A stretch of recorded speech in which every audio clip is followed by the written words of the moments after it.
అనకాపల్లి బహిరంగ సభలో నరేంద్ర మోడీ మాట్లాడుతున్నారు. లైవ్ చూద్దాం. आज करीब करीब 9,000 किलोमीटर हाईवेज आंध्र प्रदेश में है।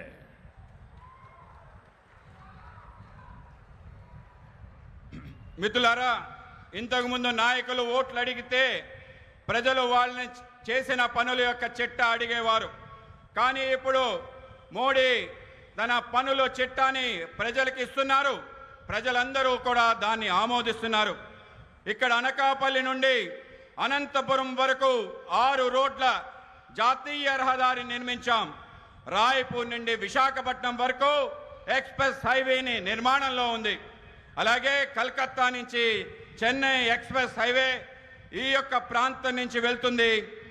2014 వరకు ఆంధ్రప్రదేశ్లో కేవలం 4,000 కిలోమీటర్ల జాతీయ రహదారి ఉండేది. ఇవాళ 8,000 కిలోమీటర్ల జాతీయ రహదారి ఆంధ్రప్రదేశ్లో ఉంది. ఆ విధంగా మారిందని మీకు తెలియజేస్తున్నాను.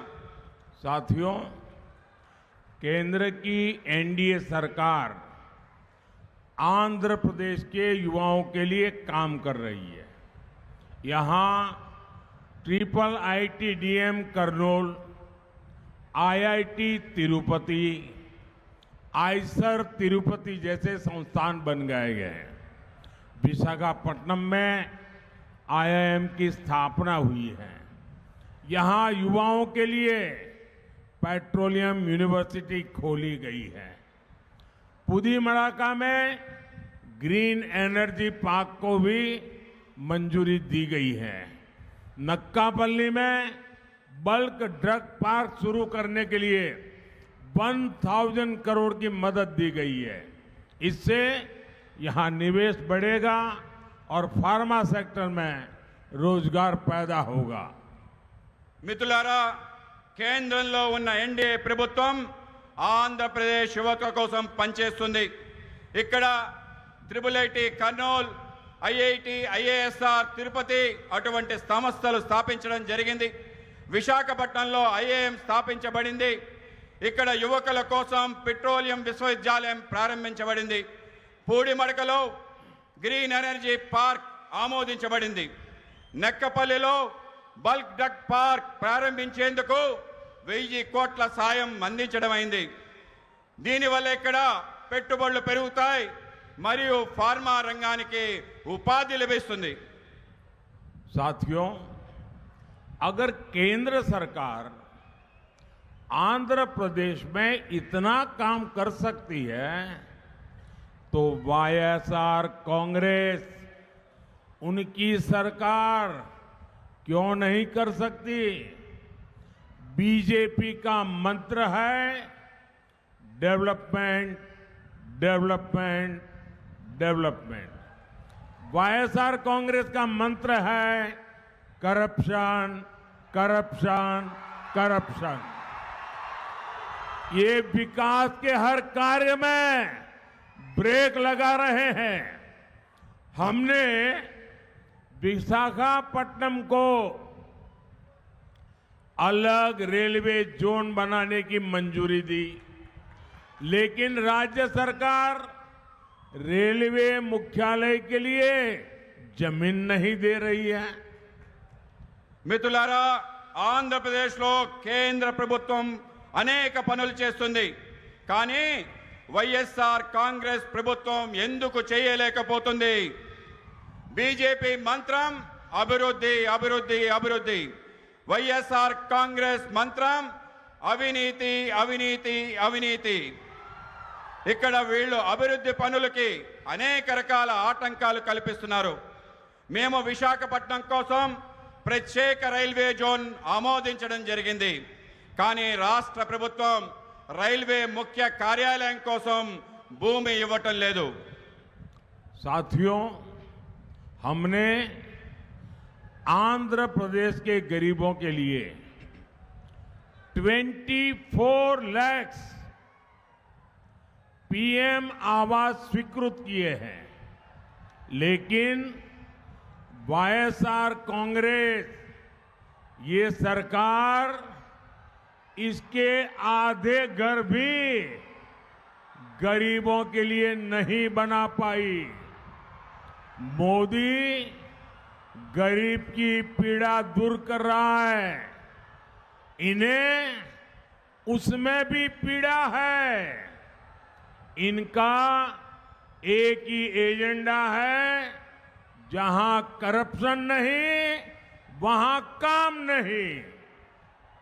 ఆంధ్రప్రదేశ్లో పేదల కొరకు 21 లక్షలు ప్రధానమంత్రి ఆవాస గృహాలు మంజూరు చేశాం. కానీ వైఎస్ఆర్ కాంగ్రెస్ ప్రభుత్వం దాంట్లో సగం కూడా పేదలకి ఇల్లు ఇవ్వలేదని మీకు తెలియజేస్తున్నాను. మోడీ పేదల బాధలు తీరుస్తున్నాడు, కానీ వాళ్లకు బాధలు తొలగిస్తున్న బాధ కలుగుతుంది. వాళ్ళది ఒకటే ఎజెండా. ఇక్కడ అవినీతి ఎక్కడ ఉంటుందో అక్కడ పని ఉండదు. साथियों, उत्तर आंध्रा सुजला सरवंती इरिगेशन प्रोजेक्ट यहां की राज्य के वर्क कल्चर का बहुत बड़ा उदाहरण है। ये प्रोजेक्ट जगन रेड्डी के पिता वाईएसआर ने शुरू किया था। अपने पिता की पॉलिटिकल विरासत तो इन्होंने ले ली, लेकिन उनके शुरू किए हर प्रोजेक्ट भी ये पूरे नहीं कर पाए। इसी तरह पोलावरम प्रोजेक्ट को भी इन्होंने ठप कर रखा है। हमारी केंद्र सरकार ने पोलावरम प्रोजेक्ट के लिए 15,000 करोड़ रुपए जारी किए हैं, लेकिन वाईएसआर कांग्रेस को किसानों की कोई चिंता नहीं है। మిత్రులారా, ఉత్తరాంధ్ర సుజల స్రవంతి జలవనరుల ప్రాజెక్ట్ ఇక్కడ ప్రభుత్వ పనితీరుకి ఒక అతిపెద్ద ఉదాహరణ. ఈ ప్రాజెక్ట్ జగన్ రెడ్డి తండ్రి వైఎస్ రాజశేఖర రెడ్డి గారు ప్రారంభించారు. ఆయన వారి తండ్రి రాజకీయ వారసత్వాన్ని తీసుకున్నారు, కానీ ఆయన ప్రారంభించిన ప్రాజెక్టులు కూడా పూర్తి చేయలేకపోయారు. అదేవిధంగా పోలవరం ప్రాజెక్ట్ కూడా అడ్డుకుంటున్నారు. మా కేంద్ర ప్రభుత్వం పోలవరం ప్రాజెక్ట్ కోసం 15,000 కోట్ల రూపాయలు మంజూరు చేయడం జరిగింది. కానీ వైఎస్ఆర్ ప్రభుత్వానికి రైతుల గురించి పట్టింపే లేదు.